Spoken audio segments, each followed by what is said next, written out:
কোরবানির 10 দিন আগে নখ কাটা যাবে কিনা? মেয়েদের কি নখে নেইল পলিশ লাগানো অবস্থায় ওযু সহিহ হয়? কারো যদি আকিকা দেয়া না থাকে সে কি কোরবানি দিতে পারবে? বন্ধুকে মামা বলে সম্বোধন করা যাবে কিনা? লোন নিয়ে কি বাইক কেনা যাবে? একই পরিবারের একাধিক ব্যক্তির কোরবানি কি একটি খাসি কোরবানি করলে আদায় হবে? আমি একজন প্রবাসী, ঈদের দিন আমি ঈদের নামাজের সুযোগ পাই না, এক্ষেত্রে করণীয় কি? আমার মা বাবা বেঁচে নাই এবং আমি স্টুডেন্ট। আব্বুর জমি এবং ব্যাংকে কিছু টাকা আছে যা আমার হাতে নাই, এখন আমার কোরবানি দিতে হবে কিনা? আমার বাবা মাজারে বিশ্বাসী, তিনি মাজারে সিজদা দিয়েছিলেন, তাকে আমরা কিভাবে দিনের পথে নিয়ে আসবো? আমার স্বামী এবং ভাসুর সৌদি আরব থাকেন, এখনো আমাদের সংসার আলাদা না, দুই ভাই মিলে বাড়ির খরচ দেয়, এখন দুই ভাই মিলে কোরবানির জন্য আমার শ্বশুরকে টাকা দিয়েছে, এক্ষেত্রে কি কোরবানি হবে? জিলহজের প্রথম দশক শুরু হতে যাচ্ছে, এই দিনগুলো ফজিলত এবং করণীয় সম্পর্কে বলবেন।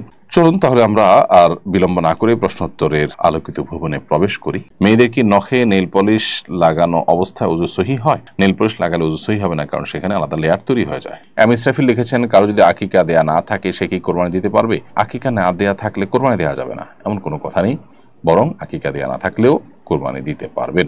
ইসলামের রক্তগোলাপ এটি থেকে আপনি লিখেছেন, বন্ধুকে মামা বলে সম্বোধন করা যাবে কিনা? কাউকে রূপকর্থে মামা বলতে পারেন, শ্রদ্ধা করে বা অন্য কোনো ইয়েতে, যদি ব্যঙ্গ বিদ্রুপাত্মক ভাবে না হয়। এই পর্যায়ে যে প্রশ্ন দেখতে পাচ্ছি তা হলো সাইদ আলী আরাফাত, আপনি লিখেছেন, লোন নিয়ে কি বাইক কেনা যাবে?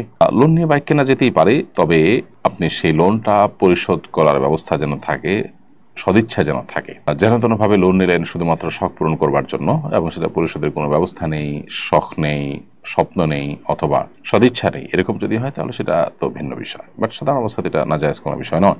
এমডি আলামিন, আপনি লিখেছেন, একই পরিবারের একাধিক ব্যক্তির কোরবানি কি একটি খাসি কোরবানি করলে আদায় হবে? একটা পরিবারের তরফ থেকে একজন ব্যক্তি কর্তা যিনি, তিনি আদায় করলে পুরো পরিবারের তরফ থেকে আদায় হয়ে যাবে। ফোকায়ে হাম্বলি বা হাম্বলি মাযহাবের ফোকায়ে কেরাম বা সৌদি উলামা কেরামের মত এটি। এমনিতে কোরবানি বিশুদ্ধ তো হয়েই যাবে যদি পরিবারের একজনের তরফ থেকে হয়। যদি বলেন যে না, একাধিক ব্যক্তি উপার্জন একাধিক ব্যক্তির উপরে কোরবানি বর্তায়, ধরুন একাধিক পরিবারের কর্তা তারা দুজন মিলে একটা খাসি করেছেন, তাহলে তো জায়েজ হবে না, কারণ খাসি একজনের তরফ থেকেই হবে। আমি একজন প্রবাসী, ঈদের দিন আমি ঈদের নামাজের সুযোগ পাই না, এক্ষেত্রে করণীয় কি? আপনি ঈদের নামাজের সুযোগ নিয়মিত না পাইলে বছরকে বছর এভাবে ঈদের নামাজ যদি আপনাকে বাদ দিতে হয়, তাহলে এটা তো দুর্ভাগ্যজনক। বরং আপনার এমন কোনো চাকরি খুঁজে দেখা উচিত যেখানে ঈদের নামাজ আপনি পড়তে পারবেন। আপনি যেখানে গিয়েছেন সেখানে নামাজ বা ইসলাম পালন অন্যান্য বিষয়াসহ যদি আপনার জন্য কষ্টকর হয়, তাহলে সেক্ষেত্রে সেখানে যাওয়াটাই আপনার জন্য আসলে শরিয়ার দৃষ্টিকোণ থেকে অনুমোদিত হয় না। একজন মুসলমান তার দিনকে জলাঞ্জলি দিয়ে, দিনকে বরবাদ করে তারপর তিনি শুধুমাত্র বৈষয়িক উন্নতি করবেন, এটা আসলে তার ইমানের সাথে যায় না। এই জন্য আমাদের সেই বিষয়টাকে খেয়াল করতে হবে। এরপরে প্রশ্ন হলো, মিফতাহুল জান্নাত ফাইজা, আপনি লিখেছেন, আমার মা বাবা বেঁচে নাই এবং আমি স্টুডেন্ট। আব্বুর জমি এবং ব্যাংকে কিছু টাকা আছে যা আমার হাতে নাই, এখন আমার কোরবানি দিতে হবে কিনা? আপনার কাছে মৌলিক যে প্রয়োজন সেটার অতিরিক্ত নেশাব পরিমাণ নিজস্ব সম্পত্তি যদি থাকে তাহলে কোরবানি আপনার উপরে বর্তাবে, আর যদি সেটা না থাকে তাহলে আপনার উপরে কোরবানি আবশ্যক হবে না। এটা হলো মূল বিষয়। অথবা এটা আপনি মিলিয়ে নেন যে আপনার মৌলিক প্রয়োজনের অতিরিক্ত যা আছে সেটা নেশাব পরিমাণ কিনা, অর্থাৎ সেটা আপনার 83 গ্রাম রূপা কিংবা 52.5 ভরি রূপা কেনার মতো টাকা, যেটা 80-85 হাজার টাকা প্লাস মাইনাস হয়ে থাকে আজকালকার বাজারে, সেরকম টাকা আপনার কাছে অতিরিক্ত আছে কিনা, যদি থাকে তাহলে আপনার উপর কোরবানি আবশ্যক হবে, যদি না থাকে তাহলে নাই। মোহাম্মদ সাজিদ, আপনি লিখেছেন, আমার বাবা মাজারে বিশ্বাসী, তিনি মাজারে সিজদা দিয়েছিলেন, তাকে আমরা কিভাবে দিনের পথে নিয়ে আসব?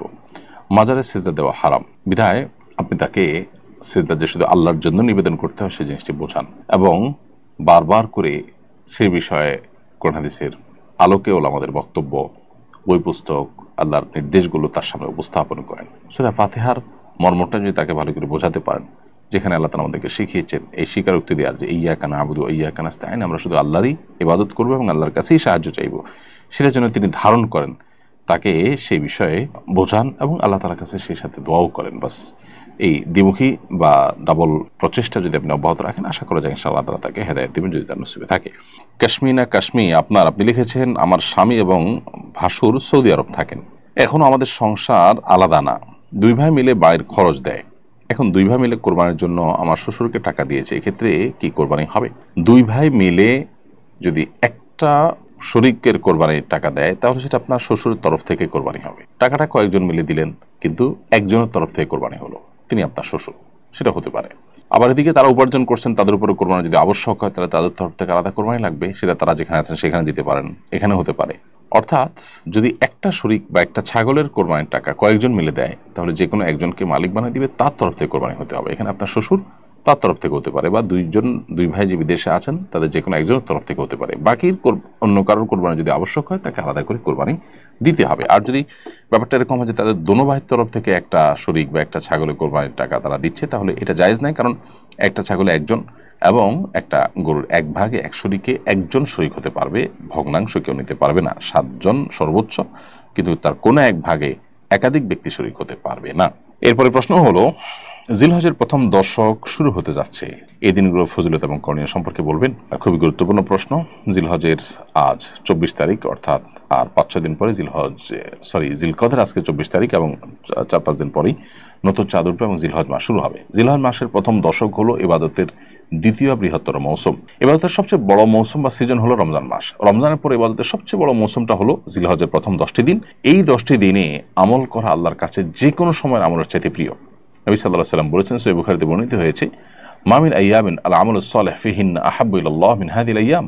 জিলহজের প্রথম দশকে আমল ইবাদত করলে এটা আল্লাহর কাছে যতটা প্রিয় হয়, অন্য কোনো সময় আমল ইবাদত করলে সেটা আল্লাহর কাছে এত প্রিয় হয় না। এজন্য এই দিনগুলোতে বিশেষভাবে আমাদের আমলের প্রতি মনোযোগ দিতে হবে। স্পেশালি জিকির বেশি বেশি করার পরে কোরআন সূরা তওবাতে আল্লাহ নির্দেশ করেছেন, এবং সেই সাথে আইয়ামে তাশরিকের দিনগুলোতে তাকবীর তাশরিক স্পেশালি বেশি বেশি করে পাঠ করা, আল্লাহু আকবার, আল্লাহু আকবার, লা ইলাহা ইল্লাল্লাহ, আল্লাহু আকবার, আল্লাহু আকবার, লিল হামদ, 5 ওয়াক্ত নামাজের পর একবার করে পাঠ করা নারী পুরুষ সবার জন্য কর্তব্য। এটা আইয়ামে তাশরিকে 9 জিলহজ বাদ ফজর থেকে নিয়ে 13 জিলহজ আসর পর্যন্ত। আর এর বাইরে জিলহজের এই 10 দিন জুড়েই ঘন ঘন বেশি বেশি করে তাকবীর তাশরিক বেশি বেশি করে পাঠ করা, এটা সুন্নাহ। এবং সেই সাথে এই দিনগুলোতে আপনার নফল রোজা রাখা, প্রথম 9টা দিন নফল রোজা রাখার পরেও আপনার বর্ণিত হয়েছে, গুরুত্ব আরোপ রয়েছে। এবং সবচেয়ে গুরুত্বপূর্ণ আমল হলো কোরবানি করা, হজ করা। এই দিনগুলোতে অনেক ধরনের আমলের কথাই কিন্তু আমাদেরকে বলা হয়েছে। বেশিরভাগ মানুষই রমজানের আমলের গুরুত্ব জানলেও জিলহজের প্রথম দশকের আমলের গুরুত্ব জানে না। কোরআন কারীমে আল্লাহ তাআলা শপথ করেছেন, ওয়াল ফাজরি ওয়া লায়ালিন আশর ওয়াশ শাফা'i ওয়াল ওয়াতর, ফজরের শপথ এবং 10টি রাতের শপথ, জোড়া এবং বিজোড় রাতগুলোর শপথ। এই আয়াতের ব্যাখ্যায় বিশ্ববিখ্যাত তাফসীর কারক ইবনে আব্বাস রাদিয়াল্লাহু তাআলা আনহু বলেছেন, এখানে মূলত জিলহজের প্রথম 10টি রাতের কথা আল্লাহ তাআলা ইঙ্গিত করেছেন, শপথ করেছেন। তার মানে এই 10টি রাতের গুরুত্ব এবং মর্যাদা আল্লাহর কাছে এত বেশি, যেগুলোর নামে আল্লাহ তাআলা শপথ করেছেন। তো সেজন্য সেগুলোর উপর আমাদের বিশেষভাবে দায়িত্বশীল হতে হবে। রাফিদুল ইসলাম মুন্না লিখেছেন, কোরবানির 10 দিন আগে নখ কাটা যাবে কিনা। কোরবানির 10 দিন আগে তো নখ কাটতেই পারবেন।